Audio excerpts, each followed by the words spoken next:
WhatsApp guys welcome back to our YouTube channel and a new video. तो भाई आज हम बात करने वाले हैं एसआईपी के बारे में। और एसआईपी में बहुत सारे लोग जो मुझे लगता है कि एसआईपी नहीं है वो आप एसआईपी को समझते हो। SIP is not what you think.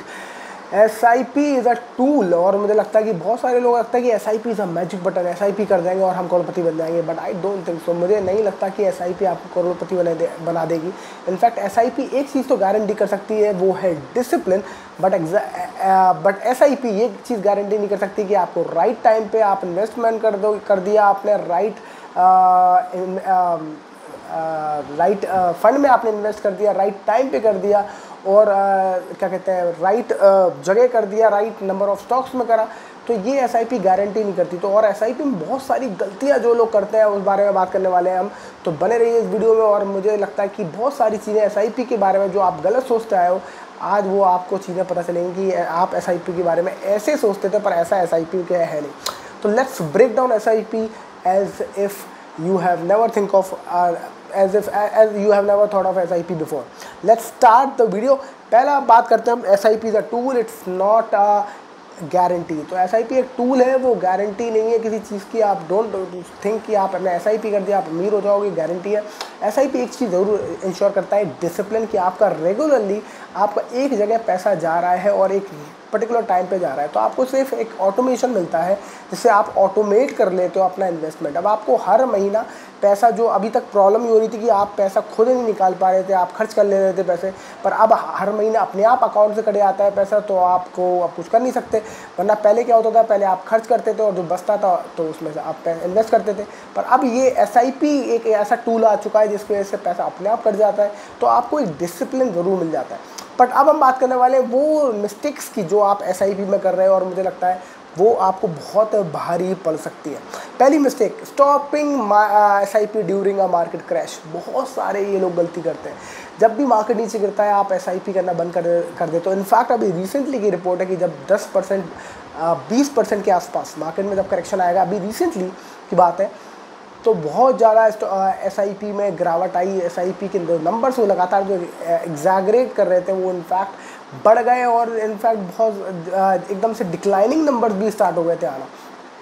वो इसलिए क्योंकि मार्केट लगातार गिरता रहा, लोगों ने सोचा नहीं था कि मार्केट क्या 20% तक गिर सकता है। और इनफैक्ट विदाउट एनी क्या कहते हैं, विदाउट एनी न्यूज़। अभी तो रिसेंटली न्यूज़ थी कोविड के टाइम पे कि मार्केट आधा हो गया था, पर अभी तो कोई ऐसी न्यूज़ भी नहीं है, ऐसी बहुत बुरी सिचुएशन भी नहीं है, तब भी मार्केट कंसोलिडेट कर रहा है और गिरता ही जा रहा था 20%।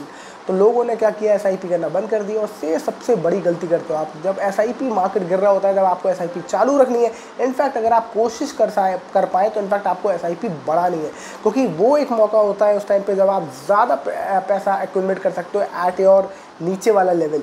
तो अब आप सस्ता माल खरीद सकते हो, सस्ते दामों पे खरीद सकते हो, और आप ज़्यादा माल खरीद सकते हो। तो एसआईपी कभी भी मार्केट क्रैश में बंद नहीं करनी है, जो कि मोस्टली लोग करते हैं। दूसरी एक बहुत बड़ी गलती लोग करते हैं कि they invest only for 1 year और 2 year, which is again a very stupid thing to do, because 1 साल 2 साल में आप एसआईपी के रिटर्न मेजर ही नहीं कर सकते। एसआईपी काम करता है हमेशा एक लंबे स्केल पर। हो सकता है कि 1 या 2 साल जब आप इन्वेस्ट करें उस दौरान उस फंड में बड़ा तीन ना मिले आपको, आप बोलो कि यार ये कुछ हो ही नहीं रहा, फंड में भाग ही नहीं रहा। और हो सकता है स्टॉक मार्केट ही उस टाइम पे ना भाग रहा हो, स्टॉक मार्केट ही उस टाइम पे एक ही जगह एक ही रेंज में घूम रहा हो या नीचे की तरफ जा रहा हो। तो आपको अगर मार्केट नीचे की तरफ जाने लगा तो आपको नेगेटिव रिटर्न मिलेंगे और उससे आप घबरा जाओगे। पर अगर आप एसआईपी को लंबे समय के लिए करते हो, 8 या 10 साल के लिए, तो आप देखोगे ऑन अ लॉन्ग हॉराइजन आपके रिजल्ट अच्छे आ जाते हैं, आपके रिटर्न अच्छे आ जाते हैं। क्योंकि अल्टीमेटली मार्केट थोड़ा बहुत कॉन्सोलिडेट करके ऊपर जाएगा, और जब आपका मार्केट ऊपर जाता हुआ दिखेगा तो आपको अच्छे रिटर्न मिल जाएंगे।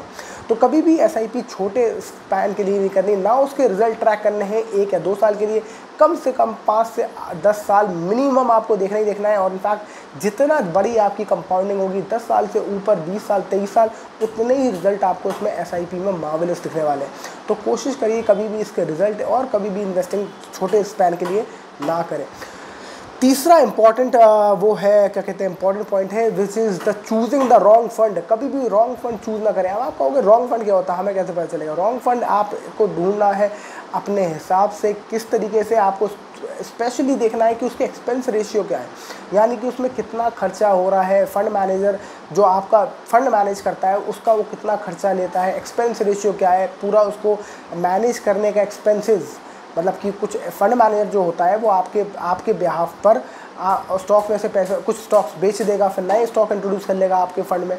तो जब ये सब वो करता रहेगा तो उसका खर्चा कितना ले रहा है वो, अगर वो ज़्यादा खर्चा ले रहा है तो आप देखोगे अल्टीमेटली आपके रिटर्न बहुत ज़्यादा बनेंगे, पर वो खर्चा भी उस हिसाब से ले लेगा। तो जब वो इतना खर्चा उसमें तक काट लेगा अपना, तो अल्टीमेटली आपको रिटर्न मिलेंगे कम, और आप बोलोगे यार ये तो बहुत बेकार हो गया। तो अल्टीमेटली आप बहुत ज़्यादा रिटर्न के साथ नहीं निकल पाओगे। इसलिए एसआईपी में हमेशा जब भी आप चूज़ करें, आपको ये चूज़ करना है कि आप डाइवर्सिफाइड पोर्टफोलियो पकड़ लें, और जहाँ अगर आप सोचो आपने एक ही पर्टिकुलर एसआईपी कर दी एक पर्टिकुलर सेक्टर में, फॉर एग्जांपल आपने कहा मैं डिफेंस सेक्टर के स्टॉक्स बहुत चल रहे हैं, मैंने अभी इसमें इन्वेस्टमेंट कर दी, पर अभी आपने इन्वेस्टमेंट तो कर दी, पर आफ्टर अ वाइल जब डिफेंस स्टॉक चुप हो जाएंगे या शांत हो जाएंगे, फिर आप बोलोगे 5-6 साल हो गए डिफेंस के स्टॉक ही नहीं चले, मेरा एसआईपी चली गई। इसलिए नहीं चली क्योंकि डिफेंस स्टॉक भी एक वक्त तक ही चलेंगे, उसके बाद कुछ समय के लिए सो जाएंगे। जब सो जाएंगे तो आपका फंड भी सो जाएगा और आपको रिटर्न नहीं मिलेंगे। इसलिए मेरा हमेशा एक सजेशन होता है कि आप हमेशा डाइवर्सिफाइड पोर्टफोलियो में जाओ, जहाँ सब तरह के फंड हो, एफएमसीजी का भी हो, आईटी का भी हो, लार्ज कैप भी हो, स्मॉल कैप भी हो, तो आपको डाइवर्सिफाइड पोर्टफोलियो मिलेगा। एक आपको हर तरीके के स्टॉक में पैसा लगेगा, तो कोई भी जो सेक्टर भाग रहा होगा उसमें आपके कुछ स्टॉक्स तो होंगे जो ऊपर तेज भाग रहे होंगे, और उसमें आपको उसका फ़ायदा ज़रूर मिलेगा। तो choosing the right fund is also very important. At the same time आपको ये भी देखना है कि कितना खर्चा आपका फंड आपकी जेब से निकाल रहा है। तो एक्सपेंस रेशियो, एग्जिट लोड, ये सारी चीज़ें आपको चेक करने हैं किसी भी फंड में इन्वेस्ट करने से पहले। और सेक्शन 3 जो लास्ट जो इम्पॉर्टेंट चीज़ है, which is the power of compounding. आपको समझना है कि पावर ऑफ कंपाउंड ही काम करती है। SIP is all about power of compounding. आप जितने समय तक मार्केट में बने रहेंगे आपका रिटर्न उतने ही अच्छे रहेंगे, जितना समय तक आप पैसा इन्वेस्ट करेंगे। आप अगर ऐसे सोचे 5,000 रुपये आपने हर महीने इन्वेस्ट किया, एसआईपी करी और 12% आपको रिटर्न मिले, तो आप सोचे अगर 5 साल तक आपने किया ये, तो 5 साल में आपके जो पैसे हैं वो 4 लाख रुपये हो जाते हैं। 4 लाख रुपये 12% अगर आपको रिटर्न मिला, इंडेक्स फंड में भी आपने इन्वेस्ट किया तो, अगर 12% मिला तो, राइट।